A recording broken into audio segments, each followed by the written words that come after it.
ఓం సాయిరామ్ శ్రీమాత్రే నమ. అందరికీ నమస్కారం అండి. అందరూ ఎలా ఉన్నారు? అందరూ సుఖంగా సంతోషంగా ఎప్పుడు ఆయురారోగ్యాలతో అష్టైశ్వర్యాలతో ఉండాలని మనస్ఫూర్తిగా కోరుకుంటూ ఈరోజు వీడియో అనేది స్టార్ట్ చేస్తూ ఉన్నానండి. మీ అందరూ కూడా ఈరోజు చక్కగా వీడియోని తప్పకుండా ఎక్కడ కూడా స్కిప్ చేయకుండా చూడాలి అని చెప్పి అంటూ ఉన్నారు. తల్లి కళ్ళు మూసుకొని నీ మనసులోని కోరిక నాతో చెప్పుకుంటూ ఇందులో ఏదైనా సరే ఒక్కసారి నా హారతిని చూడమ్మా అని చెప్పి నీకు మనందరి కోసం కూడా ఈరోజు ఒక సందేశం అనేది తీసుకొచ్చారండి. ఒక్కసారి కనుక మనం అందరము కూడా అమ్మవారి మీద బాబావారి మీద నమ్మకంతో గనుక వెంకటేశ్వరుని గజస్తంభం అండి ఈరోజు మా ఊర్లో గజస్తంభం ఎత్తారండి. చాలా సంతోషం. ఇవన్నీ మీతో పంచుకుంటున్నందుకు నాకు కూడా చాలా ఆనందంగా ఉంది. చూసిన వారందరి పుణ్యం అండి. నిజంగా మన భవిష్యత్తు ఎలా ఉండబోతుంది అనేది మనం దాని మీద ఆధారపడి ఉంటుంది. మరి మన కోరిక తీరుతుంది అని చెప్పి ఈరోజు చెప్తూ ఉన్నారండి. ఏం చెప్పాలి అంటే కనుక ఇవాళ ఈరోజు ఈ గజస్తంభం ఎత్తటం అనేది నిజంగా మన పూర్వజన్మ సుకృతం ఉంటే కానీ మనం చూడలేం కదండి. మరి రోజు అలాగా ఈ శనివారం రోజున స్వామిది గుడిలో ఇలా ఎత్తడం అనేది చాలా అదృష్టం. మరి మీరందరూ కూడా చూశారు కదూ. ఈరోజు ఎటువంటి శుభవార్త రాబోతుందో, నువ్వు కోరుకున్న కోరిక తీరుతుందో లేదో అని తెలుసుకో తల్లి. ఎన్నో రోజులుగా అడుగుతున్నావు కదమ్మా. మరి ఈరోజు నీ కోసమే శుభవార్తను తీసుకొచ్చాను. ముందుగా నీ ముందు అంటే ఈరోజు గజస్తంభం తాకండి ఫ్రెండ్స్.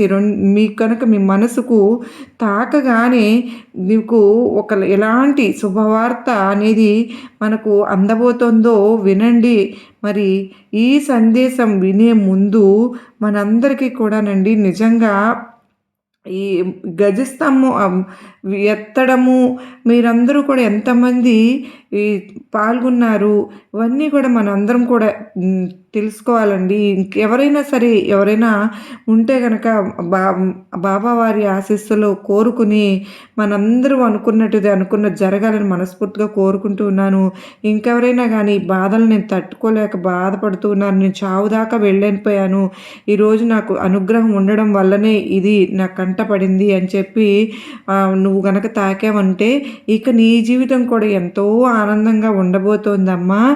ఈరోజు బిడ్డ నీకు నేను అన్న మాటలు అన్నీ కూడా గుర్తు పెట్టుకుని నువ్వు తీసుకున్నావు కనుకనే నీ జీవితం ఈ రెండింటిపైన ఆధారపడి ఉంటుందమ్మా.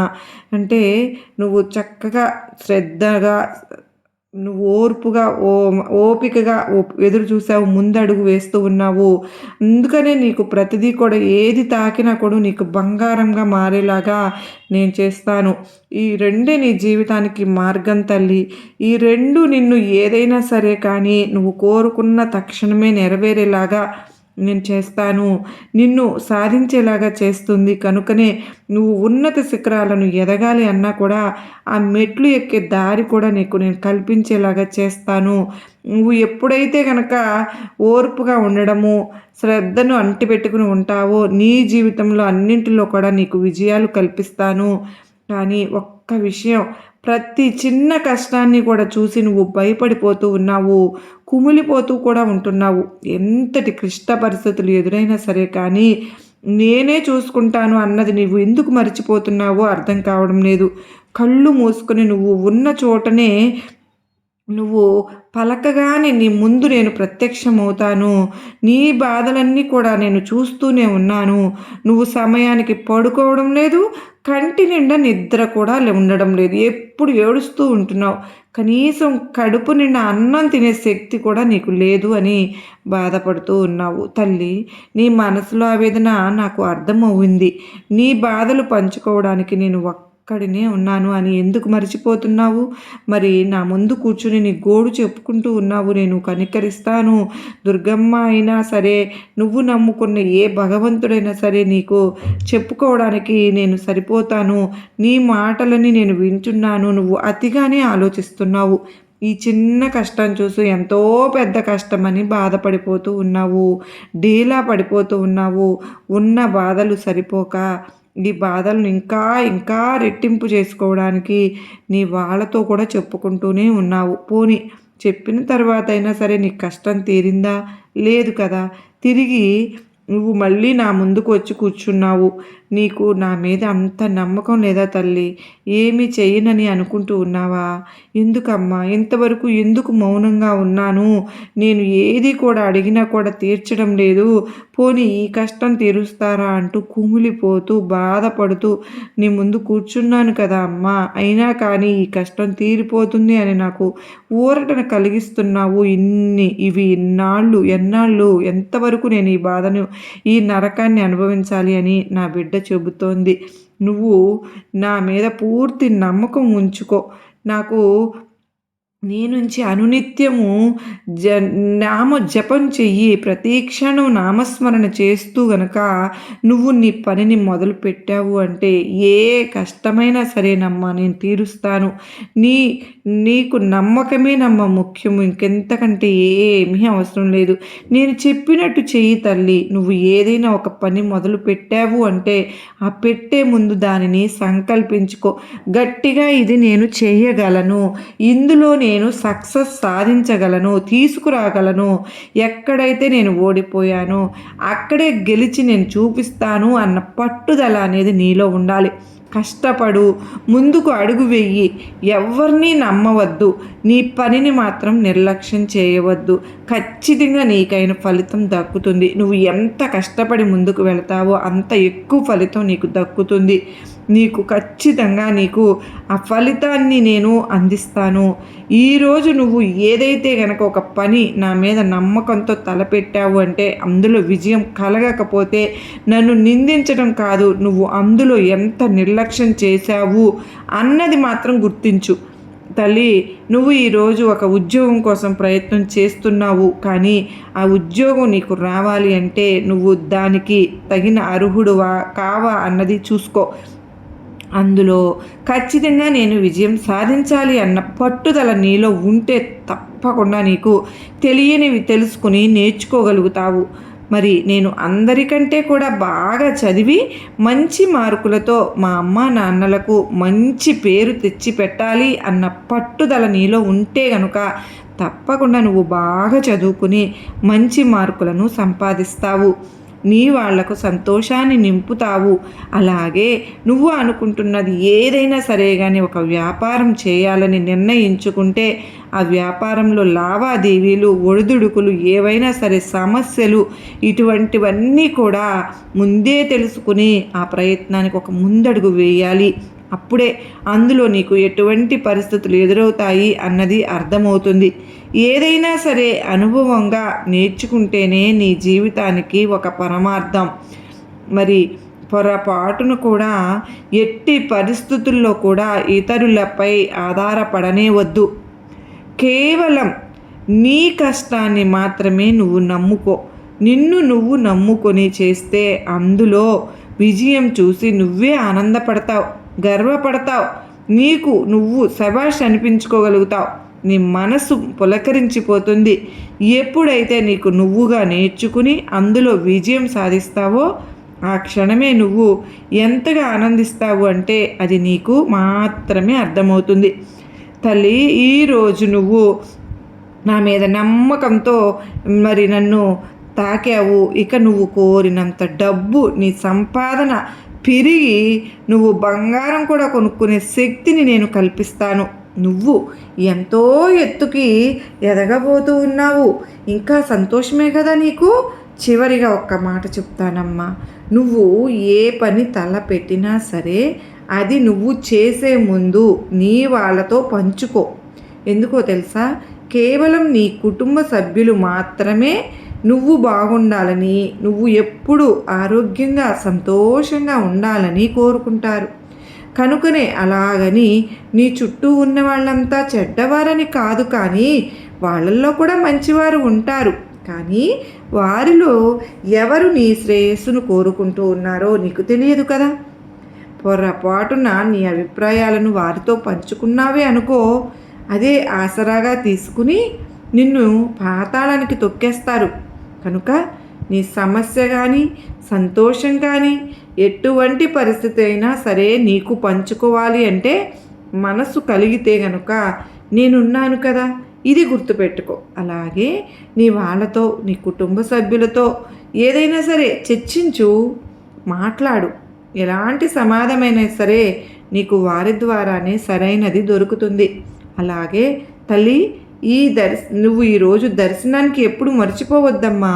ప్రతి వారము కూడా వస్తాను అంటున్నావు, కానీ నీకు అన్నింటిలో కూడా విజయాలు కలిగించడానికి నేను నా వంతు కృషి నేను చేస్తూనే ఉన్నాను అని ఈరోజు అయితేనండి, ఎవరైతే కనుక ఇవాళ స్వామివారిని తాకి హారతిని దర్శించుకున్నారో వారందరికీ కూడా గొప్ప అదృష్టాన్ని పంచారు కదా.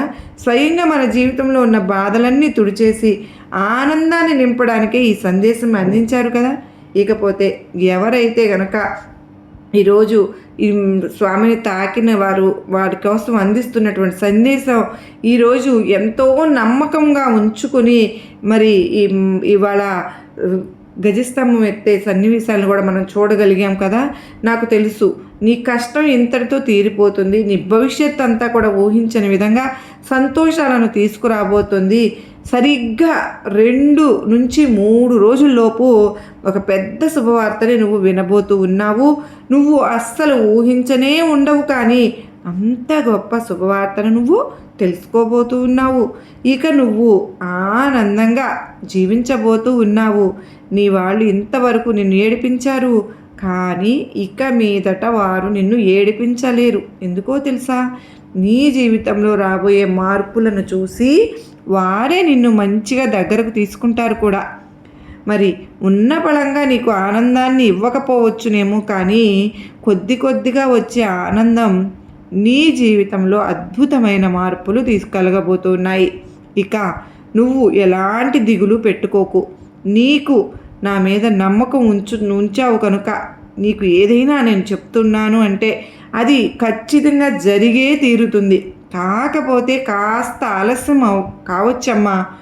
మరి కర్మ సిద్ధాంతం అనేది ఒకటి ఉంది కదా తల్లి, ఎవరిని దాన్ని తప్పించదు. కొన్ని కర్మలను చేసుకుంటేనే అనుభవిస్తారు.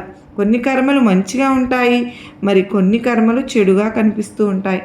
జీవితంలో వచ్చే సుఖ దుఃఖాలు లాంటివి కనుక నువ్వు చేసుకునే కర్మలు మంచివై ఉండేలాగా చూసుకో. రానున్న రోజుల్లో నీకు ఆనందం కలిగేలాగా నేను చూస్తాను. నువ్వు ఎవరితోనైనా సరే మాట్లాడే ముందు కాస్త ఆలోచించి మాట్లాడు. ఆచితూచి అడుగులు వెయ్యి. అప్పుడు నీకు ఏ కష్టము కలగదు. ఎవరు నిన్ను నొప్పించరు, బాధ పెట్టరు. నువ్వు మాట్లాడే తీరును బట్టే నీ మనస్సులు నీ తెలుసుకున్నవారు మనుషులు నీ చుట్టూ ఉంటారు. నిన్ను అలా మాట్లాడలేక చేస్తూ ఉంటారు. తొందరపడి ఎవరిని బాధ పెట్టవద్దు. తొందరపడి ఎలాంటి నిర్ణయాలు తీసుకోను వద్దు. నీకు ఎన్ని అడ్డంకులు వచ్చినా నా ఆశీర్వాదంతో నువ్వు అనుకున్నది సాధించేస్తావు.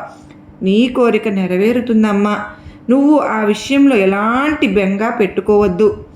ఈ దుర్గమ్మ, నీ సాయి స్వామి ఉన్నారు, వెంకన్న స్వామి గుర్తుపెట్టుకో. ఎన్ని రోజులుగా ఆర్థికంగా ఎన్నో ఇబ్బందులు పడ్డావు, ఎన్నో అవస్థలు పడ్డావు. నీ కష్టం నాకు అర్థమైంది. నువ్వు ఎన్నోసార్లు ఆర్థిక పరిస్థితులను తొలగించు అని నన్ను వేడుకున్నావు. నీ కోరిక నెరవేరుతుందమ్మా. అతి త్వరలో నువ్వు అనుకున్నట్లే నీకున్న ఆర్థిక ఇబ్బందులన్నీ కూడా పూర్తిగా తొలగించేస్తాను. నువ్వు ఇవాళ రోజు నుంచి కృతజ్ఞతలు చెప్పుకుంటూ కూడా ఉంటావు, ఆనందంగా గడుపుతావు. ఇదంతా ఏంటి, ఇది నిజమేనా, జరుగుతుందా అని నువ్వు భ్రమపడుతున్నావా? ఇది నిజం. ఈరోజు నువ్వు తాకినటువంటి నీ వెంకటేశ్వర స్వామి సాక్షిగా నీ భవిష్యత్తు అంతా కూడా నేను బంగారుమయంగా మార్చబోతూ ఉన్నాను. ఇక నీ జీవితంలో ఆర్థిక ఇబ్బందులు అన్నవే రాకుండా నీ దుర్గమ్మను, నీ బాబాను మేమందరము నీకు కాపాడుతూ రక్షణనిస్తూ ఉంటామని చెప్పి ఈరోజు సందేశం ఇచ్చారు కదండి. ఈ సందేశం ద్వారా మరి మనకు ఒక కొత్త జీవితాన్ని పరిచయం చేశారు కదూ.